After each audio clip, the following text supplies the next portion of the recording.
Hello friends, in this video we are going to learn how to insert WordArt symbol math equation. Microsoft PowerPoint had a wide variety of tool which allows us to enhance our presentation. One of the most used tool is the WordArt.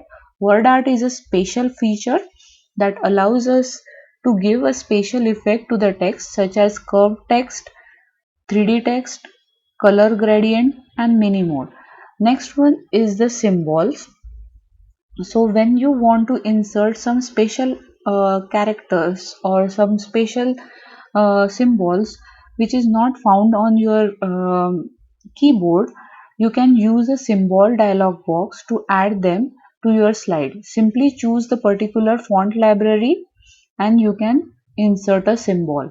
And last one is the math equation. If you want to insert some mathematical instruction inside your PowerPoint presentation, you can use the math equation. First we will see how to insert a word art. For that you have to go inside the insert tab.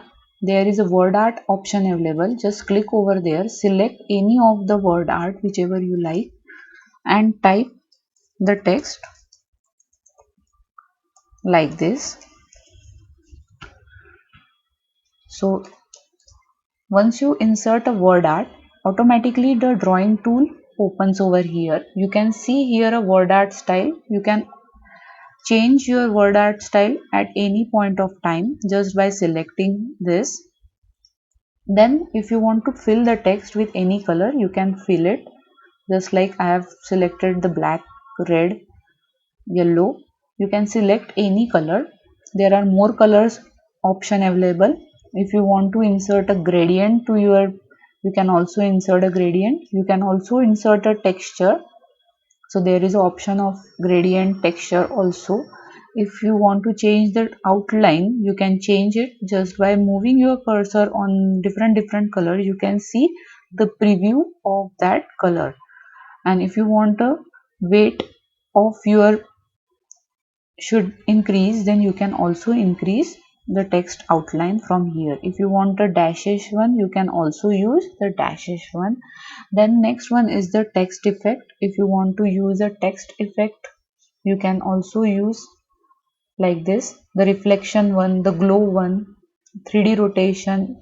So if you select the 3D rotation, it will rotate like this. If you want to transform it into in this manner, you can also transform it. So there are multiple options if you want to change the word style once you insert some word style inside that. Next one, there is a shape style also. If you want to insert some shape outside like this, you can also insert a shape. There are multiple options available. You can select any of them once you insert a shape. You can also shape fill like this with different colors, pictures, gradients. There is a shape outline. If you want to change the color of outline, you can also change from here, and shape effect is also available. So this is what we required when you insert some word art, and it will enhance the presentation which you have created. Next one is the symbol. If you are creating some uh, CV, at that time you required a name, telephone number, email address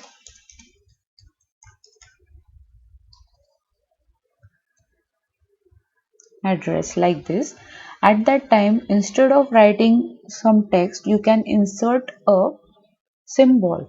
So if I want to insert a symbol for a telephone number, then I have to go inside the insert tab. There is a option available symbol. There are multiple fonts available. You can select any of the font, or you have to search the fonts according to your requirement. Now webdings is the option. If you are using the this one, then in this you can see the option is available for the telephone. If I insert it, you can see the telephone symbol inserted. Now if you want to increase the size, you have to go inside a home tab. Just for increasing the font, whichever option you are using, that same font thing you have to use to increase the font. If you want to change the color, you can change it by using the different colors available here. Same, if you want to insert email address, for that there is a symbol available. You can insert a symbol of like this or like this. You can insert, instead of writing a text, you can insert a symbol just to enhance the text whichever you are inserting inside a document. Next one is the math equation. So now if you are making some slideshow for the maths class, then you want to insert some equation. At that time you have to click on the equation. Here first option is the area of circle. Now if you are creating a PowerPoint presentation which consists of a circle shape, then you have to insert a shape from here like this, and just besides it you can insert a equation which is available over there. So this equation is readily available over there. You can create your own equation also. Just click on the insert, click on the equation like this. So if I want to insert a new equation, I have to see first is it available over there or not. If it is not available there, then I have to insert a equation which is not here. Then what I have to do is click on the equation, click on the insert new equation. Once you click over there, equation tools open. Now if you want to insert a fraction, then you can insert it like this. Now you can insert a number like selecting the box over there. Now if I want to insert another equation again, then insert equation, insert new equation, another fraction. So in this way you can insert a equation. So from here you can also insert multiple equation. So you have to insert scripts. You can also insert script. If you want to put 125 square like this, you can insert. So there are multiple options. If you want to insert a square roots, integrals, large operators, if you want to insert the brackets, sine function. So there are multiple options related to the mathematical equation. So you can use the option which is available inside a insert tab in equations. So in this video what we have learned, how to insert word art, symbol and math equation. Thank you.